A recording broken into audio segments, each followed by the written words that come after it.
Think I'm live. Hi everyone and welcome to Brand is the New Black, episode 2.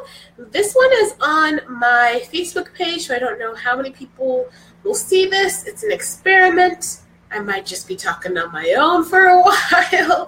We're going to see, but I wanted to make sure I take time to do our second episode. On our last episode, we talked about Dove beauty campaigns and all that stuff. I was actually sick last week, so I didn't get to do it last week, but I'm here, and we're going to be talking about a couple things. So on my agenda today, we're going to be talking about George Bush. So the rebranding of George Bush. We're going to be talking about Justice League and what's going on with that. And we're going to be talking about scary business myths. So those are the 3 things that we're going to be working on today. And let's get started. Like I said, I don't know what this participation is going to be looking like. It might just be me. This might just be a video that I'm doing because I didn't really give much notice. Okay, so the first thing we're going to talk about is George Bush. So one of the things that I've noticed about George Bush and what's been happening with him is that he's been kind of rebranded. For a while, he was somebody that everybody really despised and didn't like. So he was just someone that we all had sort of a bad impression of. And it's been recently that he's sort of transformed his image into being sort of a more progressive, Republican type of nominee.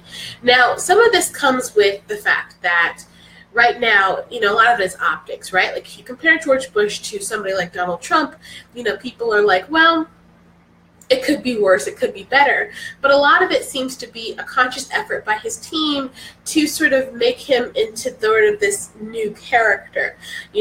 His painting book, having him talk out against certain issues like white supremacy and stuff like that. If they're really trying to establish him as sort of a moderate, reasonable guy, when if you were around in the 2000s or the 90s, that wasn't,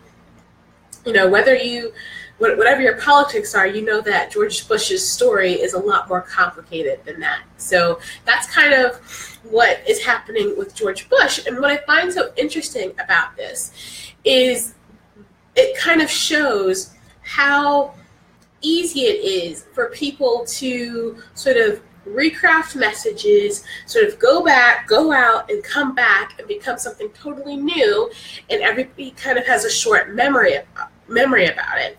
You see this a lot in our industry or business industry, where somebody will be one thing, they'll leave, enough time will come back, will pass, and then they'll come back and they'll be something completely different. And that's exactly what George Bush is doing. It's, enough time has passed, enough has happened to where the timing is right and they come in. And so you see this a lot where people will go away because something happens and they come back when the timing is right. So it'll be, people are thinking about a certain topic, people are ready for something specific, something's in the news. So much of branding is about timing and when you're sort of coming in at the right moment with the right message, which is kind of the theme of this episode today, is sort of like, what's the timing of things? How should we time things? And sort of how should things sort of work so that we can have our messages be the most successful? And so, for example, and this is sort of where it gets kind of hazy as far as ethics are concerned, is that, like you might come in and be like, well, people are really talking about diversity, so I'm going to create a message that's about diversity. And so you may or may not feel like that is the right message for your thing, but you're sort of taking on it, and it might become popular because of the times we're in, versus you being really interested in diversity. So that's kind of what happens, and that's what really messages are sort of figuring out what are the things that people are going to listen to and care about, and as a result, you're going to sort of get what you want out of, get people to buy or whatever.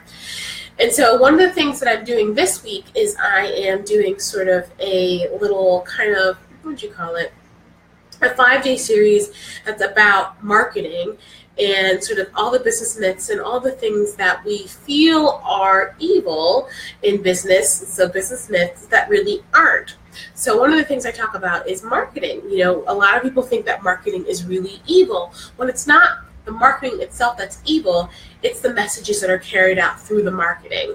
So if I decide that I'm going to completely change my brand marketing so that it has a message that's kind of trendy or is what people are talking about or what they feel guilty about, that's out of integrity. But that doesn't have anything to do with marketing. It's just about the message I decide to use.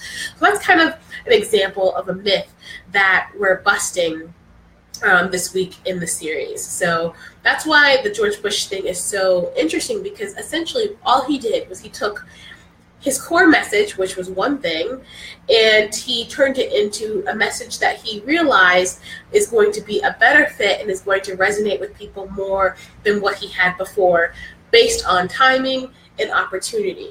So some people are like, oh, is this really, George Bush, he's so cute and all that stuff, but really it's more, has he made a choice to have a specific message and be represented in a certain way because of Donald Trump, and he realizes that that message is going to really kind of hit people in a different way. So that's kind of what is so interesting and what is potential for brands. And something that's really interesting, you see this fly flying around? Oh my God, go away, fly. So what's so interesting about this as well, oh my God, there he is again. Oh God. So what's really interesting, oh my God, he's like, he wants his moment. It's too bright. So what's really interesting about this is that it can be used for evil, kind of like what we're talking, I don't know, you can sort of use your own judgment as far as the George Bush thing being evil, or it can be used in a good way to where you can sort of take your brand, and if things aren't working, you can create a new message that you think is going to relate with people and resonate with them more. And what's cool about this is that it can be any message that you choose, as long as it's something that sort of aligns with you and feels good for you and feels like something that you actually want to do. That's sort of when the message really works. So if you look at what you're doing and you're realizing that it's not really catching on, I'm not telling you to sort of create a new message out of the blue, but sort of brainstorm and figure out if there's another message that relates to what you're doing that you really care about, that's going to sort of resonate with people in sort of a deeper way. And so how does this relate to Justice League? So with Justice League in the poster, I don't know if you've seen it, but it's really, really bad. And there's a lot of reasons why it's bad, but I think the biggest reason why the Justice League poster is so bad is because the marketing team for Justice League cannot figure out what the right message is that they want to tell with this movie. They're not sure what's going to be the right approach to the movie. They're not sure if they should go with the characters, like, oh, the characters are badass, should we talk about that? They're not sure if instead they should go with, the darkness. Should we go with that? Should we go with the humor? The whole problem with Justice League and why it doesn't seem like it's coming together is because there is sort of no real clear idea about what this movie is and how it should be marketed and what message is going to work best for people. And this happens a lot in people's businesses where they aren't sure, they know that what they have is good or they feel like that what they have is good, but they haven't really figured out what they should be talking about and what's going to be really resonating with people and making people excited for their work, which is why message is so important and it's such an essential part of marketing, because once you find the message and so you're like, hey, we're leading with this, then we sort of know what the movie's about. An example of a sort of entity that does this really well is Star Wars. Star Wars understands what message they are kind of leading with. They're leading with, Luke, what's going on with him, what's going on with everything.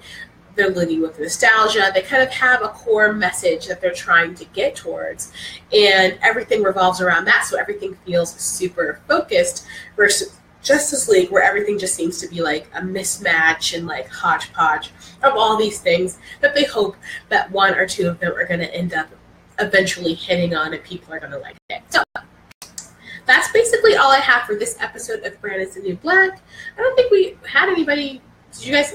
This is the Facebook page. So if you did come by, let me know in the comments so I can reply back to you and say hey.